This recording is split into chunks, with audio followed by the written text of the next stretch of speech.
Hello, welcome back to my YouTube channel. So random ಆಗಿ ಇವತ್ತೊಂದು video ಮಾಡೋಣ ಅಂತಂದೇಳಿ ವ್ಲಾಗ್ನ ಸ್ಟಾರ್ಟ್ ಮಾಡ್ತಾ ಇದ್ದೀನಿ. ವ್ಲಾಗ್ ಮಾಡೋದಕ್ಕೆ ರೀಸನ್ ಏನು ಅಂದರೆ ನನಗೂ ಗೊತ್ತಿಲ್ಲ. Just a random vlog.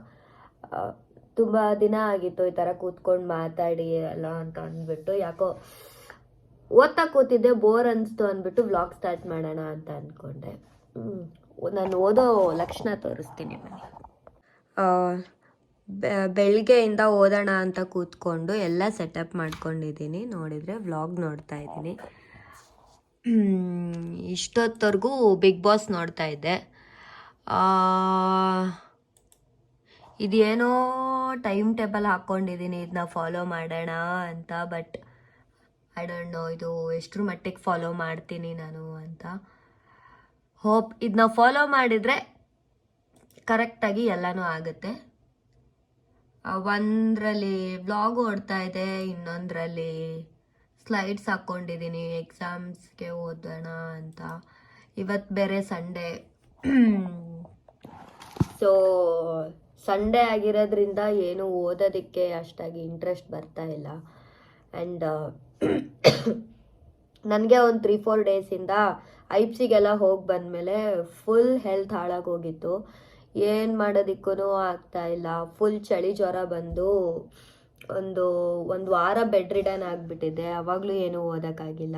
ಇವಾಗ ಅಟ್ಲೀಸ್ಟ್ ಏನಾದರೂ ಓದೋಣ ಅಂದರೆ ಇವತ್ತು ನನಗೆ ಇಂಟ್ರೆಸ್ಟ್ ಇಲ್ಲ. ಬಿಕಾಸ್ ಸಂಡೇ ಆಗಿದೆ. ಬೆಳಗ್ಗೆ ಎದ್ದು ಆಮ್ಲೆಟ್ ಮಾಡೋಣ ಅಂತಂದೇಳಿ ಆಮ್ಲೆಟ್ ಮಾಡೋಕ್ಕೆ ಹೋದೆ. ಯಾಕೋ ಅದು ಸರಿಯಾಗಲಿಲ್ಲ. ಉಪ್ಪು ಜಾಸ್ತಿ ಹಾಕ್ಬಿಟ್ಟೆ. ಆಮೇಲೆ ಹೋಗಲಿ ಕುಡಿಯೋಕೆ ಅಟ್ಲೀಸ್ಟ್ ಗಂಜಿ ಆದರೂ ಮಾಡ್ಕೊಳ್ಳೋಣ ಅಂತಂದೇಳಂದರೆ ಗಂಜಿ ಗ್ಲಾಸ್ಟಲ್ಲಿ ಹಾಲು ಹಾಕಬೇಕಾದ್ರೆ ನೋಡೇ ಇಲ್ಲ, ಹಾಲು ಒಡೆದೋಗ್ಬಿಟ್ಟಿತ್ತು. ಹಂಗಾಗಿ ಗಂಜಿನೂ ಹಾಳಾಯಿತು. ಇವಾಗ ಅಟ್ಲೀಸ್ಟು 2 ಹೊತ್ತಿಗೆ ಅನ್ನ ಸಾಂಬಾರು ಥರ ಆದರೂ ಮಾಡ್ಕೊಳ್ಳೋಣ ಅಂದ್ಬಿಟ್ಟು ಇಟ್ಟಿದ್ದೀನಿ. ಕುಕ್ಕರ್ ವಿಸಲ್ ಕೂಗಲಿಲ್ಲ. ಬಟ್ ನೋಡಿದರೆ ಆಲ್ರೆಡಿ ಎಲ್ಲ ಸೀದೋಗ್ಬಿಟ್ಟಿದೆ. ಯಾಕೋ ಗೊತ್ತಿಲ್ಲ, ಬೆಳಗ್ಗೆಯಿಂದ ಎಲ್ಲ ಬರೀ ಹೀಗೆ ಆಗ್ತಾಯಿದೆ. ಅದಕ್ಕೆ ನನಗೂ ಯಾವುದ್ರಲ್ಲೂ ಅಷ್ಟು ಇಂಟ್ರೆಸ್ಟೇ ಬರ್ತಾ ಇಲ್ಲ. ಸೊ ಓದಬೇಕು, ಸ್ಟಾರ್ಟ್ ಮಾಡಬೇಕು, ಮಾಡ್ತಾ ಇದ್ದೀನಿ. ಹೋಪ್ ನೋಡೋಣ. ಸೊ ನೆಕ್ಸ್ಟ್ ಇವಾಗ ಅದು ಸೀದೋಗಿದ್ರು ಕೂಡ ಏನು ಮಾಡೋಕ್ಕಾಗಲ್ಲ, ಅದನ್ನೇ ತಿನ್ನಬೇಕಾಗತ್ತೆ. ವೇಸ್ಟ್ ಅಂತೂ ಮಾಡೋಕ್ಕಾಗಲ್ಲ. ಸೊ ಇವತ್ತು ರಾತ್ರಿಗೆ ಅದನ್ನ ತಿನ್ಕೊಬೇಕು. ಆ್ಯಂಡ್ ಅಟ್ ಎನಿ ಕಾಸ್ಟ್ ಇವತ್ತು ಅಂದ್ಕೊಂಡಿರೋ ಅಷ್ಟಾದರೂ ಓದಿ ಮುಗಿಸ್ಬೇಕು. ಇಲ್ಲ ಅಂದರೆ ಬಿಕಾಸ್ ಇದು ನಂದು ಫಸ್ಟ್ ಸೆಮ್ ಆಗಿದೆ. ಫಸ್ಟ್ ಸೆಮ್ಮಲ್ಲೇ ಏನು ಮಾಡಿಲ್ಲ ಅಂತಂದೇಳಂದರೆ ಅಷ್ಟೇ. ಬಿಕಾಸ್ ಇಲ್ಲಿ ಸೀನಿಯರ್ಸ್ ಎಲ್ಲ ಬೇರೆ ಹೆವಿ ಹೆದರಿಸ್ತಾ ಇದ್ದಾರೆ. ತುಂಬ ಕಷ್ಟ ಇರುತ್ತೆ, ತುಂಬ ಕಷ್ಟ ಇರುತ್ತೆ. ಒಂದೇ ಸೆಮ್ಮಲ್ಲಿ 2 ಇಯರ್ಸಲ್ಲಿನೇ ಇಲ್ಲೆಲ್ಲ ಮಾಸ್ಟರ್ಸ್ ಮಾಡೋಕ್ಕಾಗಲ್ಲ. ಆ್ಯಂಡ್ ಇದು ತುಂಬ ಹೆವಿ ಇರುತ್ತೆ. ಇಂಜಿನಿಯರಿಂಗ್ ಥರ ಎಲ್ಲ ಅಲ್ಲ. ಜಸ್ಟ್ ನನಗೆ ಎಕ್ಸಾಮ್ಗೆ ಇನ್ನೂ 2 ಮಂತ್ಸ್ ಇದೆ. ಇವಾಗಿಂದ ಇವಾಗಿಂದ ಆ್ಯಕ್ಚುಲಿ ಸ್ವಲ್ಪ ಕರೆಕ್ಟಾಗಿ ಓದಿದರೆ ಪಾಸ್ ಆಗ್ತೀನಿ. ಬಟ್ ಅವರೆಲ್ಲ ಹೇಳೋ ಥರ ಆದರೆ ಇಂಜಿನಿಯರಿಂಗಲ್ಲೆಲ್ಲ ನಾವು ಎಕ್ಸಾಮ್ಗೆ ಇನ್ನೊಂದು 1 ವೀಕ್ 2 ವೀಕ್ಸ್ ಇದೆ ಅಂತ ಅಂದಾಗ ಆವಾಗ ಓದಿದರೆ ನೆಕ್ಸ್ಟ್ ಲೆವೆಲ್ ಸ್ಕೋರಿಂಗೇ ಬಂದುಬಿಡುತ್ತೆ. ಬಟ್ ಇಲ್ಲಿ ಆ ಥರ ಎಲ್ಲ ಓದಿದರೆ ನೀನು ಪಾಸ್ ಕೂಡ ಆಗಲ್ಲ ಅಂತ ಎಲ್ಲ ಹೇಳ್ತಾ ಇದ್ದಾರೆ. ಫ್ರಮ್ ದ ಡೇ 1ಇಂದನೂ ನಿಂದು ಇನ್ಪುಟ್ ಇರಬೇಕು. ಆವಾಗಲೇ ಒಂದು ಹಂತದವರೆಗೂ ನೀನು ಎಕ್ಸಾಮ್ಸ್ನ ಮಾಡೋಕ್ಕಾಗೋದು. ಬಿಕಾಸ್ ಇಲ್ಲಿ ಎಲ್ಲನೂ ಅಪ್ಲಿಕೇಶನ್ ಲೆವೆಲಲ್ಲೇ ಕೇಳ್ತಾರೆ ಕ್ವೆಶನ್ಸ್ ಅಂತ ಅಂದ್ಬಿಟ್ಟು ಇಲ್ಲೆಲ್ಲ ಹೇಳ್ತಾ ಇರೋದು. ಸೊ ಅದು ಫಸ್ಟ್ ಭಯ ಹುಟ್ಟಿಸಿದೆ. ಇನ್ನೊಂದು, ನಮ್ಮ ಯೂನಿವರ್ಸಿಟಿನಲ್ಲಿ ಪಾಸಿಂಗಿಗಿಂತನೂ ಫೇಲಿಂಗ್ ರೇಟೇ ತುಂಬ ಜಾಸ್ತಿ ಇದೆ. ಪಾಸ್ ಆಗೋರು ತುಂಬ ಕಡಿಮೆ. ಬಿಕಾಸ್ ನಮಗೆ ಇಂಜಿನಿಯರಿಂಗ್ ಥರ ಇಂತಿಷ್ಟು ಸಬ್ಜೆಕ್ಟ್ಸ್ ಕೊಟ್ಟಿದ್ದೀವಿ, ಇದಿಷ್ಟು ನೀವು ಈ ಸೆಮ್ಮಲ್ಲಿ ಮುಗಿಸಿ ಅಂತ ಅವ್ರು ಹೇಳಲ್ಲ. ಒಟ್ಟರಾಶಿ 120 ಕ್ರೆಡಿಟ್ಸಿಗೆ ಒಂದಿಷ್ಟು ಸಬ್ಜೆಕ್ಟ್ಸ್ ಅಂತ ಕೊಟ್ಬಿಟ್ಟಿದ್ದಾರೆ. ಅದರಲ್ಲಿ ನಾವೇ ಚೂಸ್ ಮಾಡ್ಕೋಬೇಕು ಈ ಸೆಮ್ ನಾವು ಯಾವ್ಯಾವ ಸಬ್ಜೆಕ್ಟ್ಸ್ ಬರೀಬೇಕು ಅಂತ. ಅದನ್ನು ನಾವೇ ಓದ್ಕೊಂಡು ನಾವೇ ಬರೀಬೇಕು. ಯಾಕೆ ಇಲ್ಲಿ ಲೆಕ್ಚರ್ ಮಾಡೋದು ಯಾರಿಗೂ ಅರ್ಥ ಆಗಲ್ಲ. ಏನೇ ಇದ್ರೂ ನಾವೇ ಓದ್ಕೋಬೇಕು, ನಾವೇ ಸೆಲ್ಫ್ ಸ್ಟಡಿ ಮಾಡಿಕೊಂಡು ನಾವೇ ಎಕ್ಸಾಮ್ ಬರಿಬೇಕು. ಸೊ ಇಲ್ಲಿ ಪ್ರಾಬ್ಲಮ್ಸ್ ಇದು ಹೆಂಗೆ ಆಗಿದೆ ಅಂದರೆ, ಇವಾಗ ಒಂದು ರೂಮ್ದು ಕ್ಲೀನಿಂಗ್ ಎಲ್ಲನೂ ನಾವೇ ಮಾಡ್ಕೋಬೇಕು, ಅಡುಗೆನೂ ನಾವೇ ಮಾಡ್ಕೋಬೇಕು. ಇದ್ರ ಮೇಲ್ಗಡೆ ಲೆಕ್ಚರ್ಸ್ ಏನೂ ನಿಮಗೆ ಟೀಚ್ ಮಾಡಲ್ಲ, ನಾವೇ ಓದ್ಕೋಬೇಕು, ನಾವೇ ಸೆಲ್ಫ್ ಸ್ಟಡಿ ಮಾಡ್ಕೋಬೇಕು. ಮೆಟೀರಿಯಲ್ಸ್ ಅಂದ್ಬಿಟ್ಟು ಒಂದಷ್ಟು ಸ್ಲೈಡ್ಸ್ ಹಾಕಿರ್ತಾರೆ, ಆ ಸ್ಲೈಡಲ್ಲಿ ಏನೂ ಇರಲ್ಲ. ನಾನಂತೂ ಎಲ್ಲ ಹೆಂಗೆ ಮಾಡ್ತೀನಿ ಅಂತಂದೇಳಂದರೆ, ಇಡೀ ಸ್ಲೈಡ್ನ ಇವಾಗ ChatGPT ಎಲ್ಲ ಫುಲ್ ಅಪ್ಡೇಟ್ ಆಗಿಬಿಟ್ಟಿದೆಯಲ್ಲ, ಸೊ ಅದನ್ನು ಹೆಂಗೆ ಅಪ್ಗ್ರೇಡ್ ಆಗಿದೆ, ಅದು ಹೆಂಗೆ ಅಂದರೆ ಎಂಟೈರ್ PDF ನಾನು ತೊಗೊಂಡೋಗಿ ChatGPTಗೆ ಹಾಕಿಬಿಟ್ಟು ಎಕ್ಸ್ಪ್ಲೇನ್ ದಿಸ್ PDF ಅಷ್ಟೇ. ಬಿಕಾಸ್ ಇವ್ರು ಯೂಸ್ ಮಾಡೋ ಇಂಗ್ಲೀಷು ಇವ್ರು ಟೀಚ್ ಮಾಡಬೇಕಾದ್ರೆ ಅದೊಂದು ಇಂಗ್ಲೀಷ್ ಅಂತಂದೇಳಿ ಅರ್ಥ ಆಗೋದಕ್ಕೇ ನಂಗೆ ಸಿಕ್ಕಾಪಟ್ಟೆ ಟೈಮ್ ಹಿಡಿಯುತ್ತೆ. ಆ ಥರ ಇದೆ ಇಂಗ್ಲೀಷ್ ಇವ್ರದ್ದು.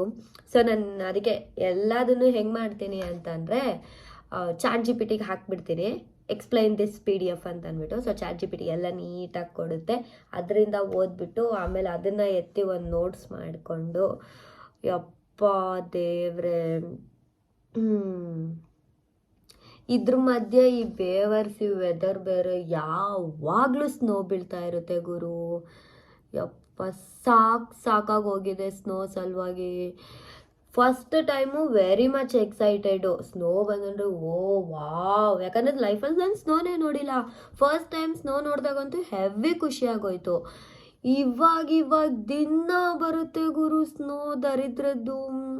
ಬೆಳಗ್ಗೆ ಕೂಡ ಬಂದಿತ್ತು ಗೊತ್ತಾ, ಯಪ್ಪ ಸ್ನೋ ನೋಡಿ ಅದರಲ್ಲೂ ಇವಾಗ ಇಲ್ಲಿರೋರ್ದು ಎಲ್ಲರ ಸ್ಟೇಟಸ್ಸು ಎಲ್ಲರ ಸ್ಟೋರೀಸಲ್ಲಿ ಕೂಡ ಬರೀ ಅದೇ ಸ್ನೋ ನೋಡಿ ಸ್ನೋ ಮೇಲೇ ಜಿಗುಪ್ಸೆ ಬಂದುಬಿಟ್ಟಿದೆ, ಆ ರೇಂಜಿಗೆ ಆಗೋಗಿದೆ. ಸೊ ಇದ್ರ ಮಧ್ಯ ಈ ಎಕ್ಸಾಮ್ಸ್ ಬೇರೆ. ನನಗೆ ಇನ್ನೊಂದು ಹೆಂಗಾಗಿದೆ ಅಂದರೆ, ನಂದು ಇಲ್ಲಿ ಜರ್ಮನಿನಲ್ಲಿ ಲ್ಯಾಂಗ್ವೇಜ್ ಕನ್ಸ್ಟ್ರೈನ್ ಇದೆ. ಅಂದರೆ ನಾನು ಇವಾಗ ಸಿಕ್ಕಿರೋ ಯೂನಿವರ್ಸಿಟಿನಲ್ಲಿ ವಿತಿನ್ 1 ಇಯರ್ ನಾನು ಜರ್ಮನ್ A2 ಲೆವೆಲ್ ಎಕ್ಸಾಮ್ನ ಕೊಡಲೇಬೇಕಿದೆ. ಆ ಎಕ್ಸಾಮ್ನ ನಾನು ಕಂಪಲ್ಸರಿಯಾಗಿ ಪಾಸ್ ಮಾಡಲೇಬೇಕು. ಅದನ್ನ ಏನಾದರೂ ಪಾಸ್ ಮಾಡಿಲ್ಲ ಅಂತಂದೇಳಂದರೆ ನನಗೆ ಓಡಿಸ್ತಾರೆ ಇನ್ನೊಂದು ವರ್ಷಕ್ಕೇ. ಮಾಸ್ಟರ್ಸ್ ಮಾಡೋದಕ್ಕೆ ಕೂಡ ಇರೋದಿಲ್ಲ ಆವಾಗ. ಆ ಥರ ಇದೆ, ನಾನು ಅದನ್ನ ಕಂಪಲ್ಸರಿ ಪ್ರೊಡ್ಯೂಸ್ ಮಾಡಲೇಬೇಕು. ಅದ್ರದ್ದು ಎಕ್ಸಾಮ್ ಇದೆ ಫಸ್ಟು. ಆ ಎಕ್ಸಾಮ್ ಆದಮೇಲೆ ಬೇರೆ ಸಬ್ಜೆಕ್ಟ್ ರಿಲೇಟೆಡ್ ಎಕ್ಸಾಮ್ಸ್ ಬರುತ್ತೆ. ಸೊ ಅದಕ್ಕೊಂದಕ್ಕೆ ಓದಬೇಕು. ಅದಕ್ಕೆ ನಾನು ಆಲ್ರೆಡಿ ಇಂಡಿಯಾದಲ್ಲಿ ಕೋಚಿಂಗ್ ಸೇರಿಕೊಂಡಿದ್ದೆ. ಆದರೂ ಕೂಡ ಅಲ್ಲಿದ್ದಾಗ ಕೂಡ ಅಲ್ಲಿ ನಾನು ಎಕ್ಸಾಮ್ ಕೊಡಲಿಲ್ಲ, ಬರೀ ಕೋಚಿಂಗ್ ಸೇರಿಕೊಂಡಿದ್ದೆ. ಸೊ ಕೋರ್ಸ್ ತೊಗೊಂಡಿದ್ದೀನಿ, ಬಟ್ ಅಲ್ಲೇನು ಎಕ್ಸಾಮ್ ತೊಗೊಂಡಿಲ್ಲ. ಇಲ್ಲಿ ನೋಡಿದರೆ ಇವರು ಎಕ್ಸಾಮ್ ಕಂಪಲ್ಸರಿ ಅಂತ ಹೇಳ್ತಾ ಇದ್ದಾರೆ. ಈಗ ಅದು ಒಂದು ಎಕ್ಸಾಮ್ ಕೊಡಬೇಕು. ಬಾಪ್ರೇ, ಇದ್ರ ಮೇಲೆ ಯಾರಾದರೂ ರುಚಿಯಾಗಿ ಅಟ್ಲೀಸ್ಟ್ ಅಡುಗೆ ಆದರೂ ಮಾಡಾಕ್ತಾರ? ಅದೂ ಇಲ್ಲ, ಅದೂ ನಾನೇ ಮಾಡ್ಕೋಬೇಕು ಗುರು. ಯಾವುದು ಏನು ಕಂಪ್ಲೇಂಟ್ ಕೂಡ ಮಾಡೋಂಗಿಲ್ಲ, ಯಾಕಂದರೆ ಎಲ್ಲ ನನ್ನ ಡಿಸಿಷನ್ನೇ. ನಾನೇ ಕುಣ್ಕೊಂಡು ಮಾಸ್ಟರ್ಸ್ ಮಾಡಬೇಕು ಅಂತ ಅಂದ್ಕೊಂಡು ಬಂದಿದ್ದು. ಸೊ ಇದನ್ನೆಲ್ಲದೂ ಇವಾಗ ನಾನೇ ಫೇಸ್ ಮಾಡಲೇಬೇಕು. No choice at all. So random ಆಗಿ ಸ್ಟಾರ್ಟ್ ಮಾಡಿ ಇದನ್ನೆಲ್ಲದನ್ನು ನಿಮ್ಮ ಹತ್ರ ಹೇಳ್ಕೋಬೇಕು ಅಂತ ಅನಿಸ್ತು. ಆ್ಯಂಡ್ ಎಸ್, ವೆರಿ ಸೂನ್ ನಾನು ಇವಾಗ ಇನ್ನೊಂದು ವ್ಲಾಗ್ ಮಾಡೋಣ ಅಂತ ಅನ್ಕೋತಾ ಇದ್ದೀನಿ. ಯಾವುದು ಅಂದರೆ, ಇಲ್ಲಿಗೆ ಬರೋದಕ್ಕೆ ಮಾಸ್ಟರ್ಸ್ ಮಾಡೋದಕ್ಕೆ ಲೈಕ್ ನಾನು ಏನೇನು ಪ್ರೊಸೀಜರ್ನ ಫಾಲೋ ಮಾಡಿದ್ದೀನಿ, ಯಾವ್ಯಾವ ಎಕ್ಸಾಮ್ಸ್ನ ಕೊಟ್ಟಿದ್ದೀನಿ, ಇದಕ್ಕೆಲ್ಲ ಎಷ್ಟು ಟೈಮ್ ಬೇಕು ಪ್ರಿಪ್ರೇಷನ್ಗೆ ಎಲ್ಲ ಅಂತಂದ್ಬಿಟ್ಟು ನಾನೊಂದು ಬ್ಲಾಗ್ ಮಾಡೋಣ ಅಂತ ಅಂದ್ಕೊಂಡಿದ್ದೀನಿ. ಪ್ಲೀಸ್ ನನ್ನ ಇವತ್ತಿಂದು ಈ ಮಾತುಗಳನ್ನ ಕೇಳಿಬಿಟ್ಟು ಇಲ್ಲೇನು ಚೆನ್ನಾಗೇ ಇಲ್ಲ ಅಂತೆಲ್ಲ ಅಂದ್ಕೋಬೇಡಿ. ಚೆನ್ನಾಗಿದೆ, ಪ್ಯಾಷನೇಟ್ ಆಗಿ ಇರೋರಿಗೆ ಇದೆಲ್ಲ ತುಂಬ ಚೆನ್ನಾಗಂತ ಅನಿಸುತ್ತೆ. ಅಂದರೆ ಈಗ ಓದಬೇಕು ಆ್ಯಂಡ್ ಏನಂದರೆ ಒಂದು ಮಾಸ್ಟರ್ಸ್ ಡಿಗ್ರಿ ಮಾಡಬೇಕು, ನಾನು ಇಲ್ಲಿ ಏನಾದರೂ ಚೆನ್ನಾಗಿ ಕಲ್ತ್ಕೊಂಡು ನೆಕ್ಸ್ಟು ಒಂದು ಒಳ್ಳೆ ಪೊಸಿಷನಿಗೆ ಹೋಗಬೇಕು ಅಂತ ಅಂದ್ಕೊಂಡಿರೋರಿಗೆಲ್ಲನೂ ಇದೆಲ್ಲ ತುಂಬ ದೊಡ್ಡ ಆಪರ್ಚುನಿಟಿ ಇದು. ಸೊ ಆ ಥರ ಇಟ್ಕೊಂಡು ಬರೋರಿಗೆ ಸಿಕ್ಕಾಪಟ್ಟೆ ಯೂಸ್ ಆಗುತ್ತೆ. ಆ್ಯಂಡ್ ಇನ್ನೊಂದೇನು ಅಂದರೆ, ಇದೆಲ್ಲ ಹತ್ರ ನಿಮಗೊಂದು ಹೊಸ ಲೈಫ್ನ ಎಕ್ಸ್ಪೀರಿಯನ್ಸ್ ಮಾಡೋದಕ್ಕಾಗತ್ತೆ ನನ್ನ ಪ್ರಕಾರ. ಬಿಕಾಸ್ ನಾನು ಅದೇ ಥರ ಮೈಂಡ್ ಸೆಟ್ ಇಟ್ಕೊಂಡು ಬಂದಿದ್ದು. ಪ್ರಾಬ್ಲಮ್ಸ್ ಆಬ್ವಿಯಸ್ಲಿ ಎಲ್ಲ ಎಲ್ಲ ಡಿಸಿಷನಲ್ಲೂ ಇದ್ದೇ ಇರುತ್ತೆ. ಇವಾಗ ನಾನು ಅಲ್ಲೇ ಇದ್ದಿದ್ರು ಕೂಡ ಅಲ್ಲೇನು ಪ್ರಾಬ್ಲಮ್ಸ್ ಇರ್ತಾ ಇರಲಿಲ್ವಾ? ಇಲ್ಲ, ಅಲ್ಲಿ ಕೂಡ ಪ್ರಾಬ್ಲಮ್ಸ್ ಇರ್ತಾಯಿತ್ತು. ನಾನು ಕೆಲಸ ಮಾಡ್ತಿರ್ಬೇಕಾದ್ರೆ ನಾನು ಅಲ್ಲಿ ಕೂಡ ಅಪ್ಗ್ರೇಡ್ ನಂದು ಆ ಕೆಲಸದಿಂದ ನಾನು ನೆಕ್ಸ್ಟು ಒಂದು ML ರೋಲ್ಗೋ ML ಇಂಜಿನಿಯರ್ಗೋ ಅಥವಾ ಡೇಟಾ ಸೈಂಟಿಸ್ಟ್ ಆ ಥರ ಮಾಡಬೇಕನ್ನೋ ಆವಾಗಲೂ ಕೂಡ ನಾನು ಮತ್ತೆ ಕೋರ್ಸ್ ಮಾಡಬೇಕಿತ್ತು. ಕೋರ್ಸ್ ಮಾಡಿ ಕಂಪ್ನಿ ಚೇಂಜ್ ಮಾಡಬೇಕಿತ್ತು. ಟು ಸರ್ಟನ್ ಎಕ್ಸ್ಟೆಂಟ್ ಅದೆಲ್ಲನೂ ನಮಗೆ ಚೆನ್ನಾಗಂತ ಅನಿಸುತ್ತೆ. ಬಟ್ ಆಮೇಲೆ ಕಂಪ್ನಿನಲ್ಲಿ ಇವಾಗ ಹೈಕ್ ವಿಷಯವಾಗಿ ಅಥವಾ ಏನಾದರೂ ಇತ್ತು ಅಂತಂದೇಳಂದರೆ ಟು ಸರ್ಟನ್ ಎಕ್ಸ್ಟೆಂಟ್ ಅವಾಗ ಅಲ್ಲಿ ಒಂದು ರೇಂಜ್ವರೆಗೂ ಸ್ಯಾಲ್ರಿ ಹೋಗುತ್ತೆ. ಅದಾದಮೇಲಿಂದ ನಮ್ಮ ಬಿಕಾಸ್ ನಾನಿವಾಗ ನೋಡ್ತಿರಂಗೆ ನನ್ನ ಜೂನಿಯರ್ಸು ಅವರೆಲ್ಲ ಹೆವಿಲಿ ಟ್ಯಾಲೆಂಟೆಡು, ಎಲ್ಲ ಥರದ ಸ್ಕಿಲ್ಸ್ ಇಟ್ಕೊಂಡು ಬಂದಿರ್ತಾರೆ. ಎಲ್ಲರೂ ಮಾಸ್ಟರ್ಸ್ ಎಲ್ಲ ಮಾಡಿ PhD ಎಲ್ಲ ಮಾಡಿ ಆ ಥರ ಎಲ್ಲ ಇಟ್ಕೊಂಡು ಬಂದಾಗ ಅವ್ರಗಳ ಮಧ್ಯೆ ನಾವು ಸರ್ವೈವ್ ಆಗಬೇಕು ಅಂತಂದೇಳಂದಾಗ ಸ್ವಲ್ಪ ಕಷ್ಟ ಅಂತ ಅನಿಸುತ್ತೆ. ಬಿಕಾಸ್ ಅವಾಗ ಅಪರ್ಚುನಿಟಿ ಅವ್ರಿಗೆ ಜಾಸ್ತಿ ಹೋಗುತ್ತೆ ನಮಗಿಂತನೂ ಏನು ಮಾಡಿಲ್ಲ ಅಂತಂದೇಳಂದರೆ. ಸೊ ಅದನ್ನು ತಲೆಯಲ್ಲಿ ಇಟ್ಕೊಂಡು ನಾನು ಒಂದು ಮಾಸ್ಟರ್ಸ್ ಮಾಡಬೇಕು ಅಂತ ಅಂದ್ಕೊಂಡು ಇಲ್ಲಿಗೆ ಬಂದಿದ್ದು. ಸೊ ಇಲ್ಲಿಗೆ ಬಂದಾಗ ಇದ್ರದ್ದು ಪ್ರೊಸೀಜರ್ ಏನೇನಿದೆ, ಏನೇನೆಲ್ಲ ಫಾಲೋ ಮಾಡಬೇಕಾಗತ್ತೆ, ಇದೆಲ್ಲ ಅದೇ ಏನೇನು ಎಕ್ಸಾಮ್ಸ್ ಇದೆ, ಏನೇನೆಲ್ಲ ಮಾಡಬೇಕು ಅನ್ನೋದನ್ನು ನಾನು ನಿಮಗೆ ನೆಕ್ಸ್ಟ್ ಒಂದು ವ್ಲಾಗ್ ಮಾಡ್ತಾ ಇದ್ದೀನಿ. ಸೊ ಅದರಲ್ಲಿ ಕಂಪ್ಲೀಟ್ ಡಿಟೇಲ್ಡ್ ಇನ್ಫಾರ್ಮೇಷನ್ನ ನಾನು ನಿಮಗೆ ಕೊಡೋಕ್ಕೆ ಹೋಗ್ತಾ ಇದ್ದೀನಿ. So stay tune for that video. ಹಾಗೆ ತುಂಬ ಜನ ವಿಡಿಯೋನ ನೋಡ್ತಾ ಇದ್ದೀರಾ ಬಟ್ ಸಬ್ಸ್ಕ್ರೈಬ್ ಮಾಡ್ತಾ ಇಲ್ಲ. ಪ್ಲೀಸ್ ಸಬ್ಸ್ಕ್ರೈಬ್ ಮಾಡಿ, ಬಿಕಾಸ್ ಅದು ನಮಗೆ ತುಂಬಾ ಹೆಲ್ಪ್ ಆಗುತ್ತೆ. ಆ್ಯಂಡ್ ವಿಡಿಯೋನ ಸ್ಕಿಪ್ ಮಾಡ್ದಿರ ನೋಡಿದಾಗ ಏನಾಗುತ್ತೆ ಅಂದರೆ ಅದು ನಮಗೆ ವ್ಯೂ ಆಗಿ ಕೌಂಟ್ ಆಗುತ್ತೆ. ಸೊ ಹಾಗಾಗಿ ಗೊತ್ತಿಲ್ಲ, ತುಂಬ ಜನಕ್ಕೆ ಗೊತ್ತಿರುತ್ತೆ ಬಟ್ ಸ್ಟಿಲ್ ಹೇಳಿದರೆ ಇದು ಸ್ವಲ್ಪ ಅರ್ಥ ಆಗುತ್ತೇನೋ ಅಂತ ಅಂದ್ಕೊಂಡು ನಾನು ಇಷ್ಟೊಂದು ಡಿಟೇಲ್ಡಾಗಿ ಹೇಳ್ತಾ ಇದ್ದೀನಿ. ಪ್ಲೀಸ್ ಪ್ಲೀಸ್ ಪ್ಲೀಸ್ ಈ ವಿಡಿಯೋ ನಾನು ಮಾಡ್ತಿರೋ ವೀಡಿಯೋಸ್ ಎಲ್ಲ ನಿಮಗೆ ಇಷ್ಟ ಆಗ್ತಾ ಇದ್ದರೆ ಪ್ಲೀಸ್ ಸಬ್ಸ್ಕ್ರೈಬ್ ಮಾಡಿ. ಸೊ ದಟ್ ಅದು ನನಗೆ ನೆಕ್ಸ್ಟ್ ಇನ್ನು ಬೇರೆ ಬೇರೆ ಥರ ಕಂಟೆಂಟ್ಗಳೆಲ್ಲ ಕೊಡೋದಕ್ಕೆ ಹೆಲ್ಪ್ ಆಗುತ್ತೆ.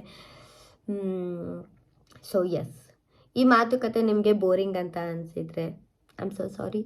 ಆ್ಯಂಡ್ ಇದೇನಾದರೂ ನಿಮಗೆ ಸ್ವಲ್ಪ ಹೆಲ್ಪ್ಫುಲ್ ಅಂತ ಅನಿಸಿದರೆ ಡೂ ಕಮೆಂಟ್.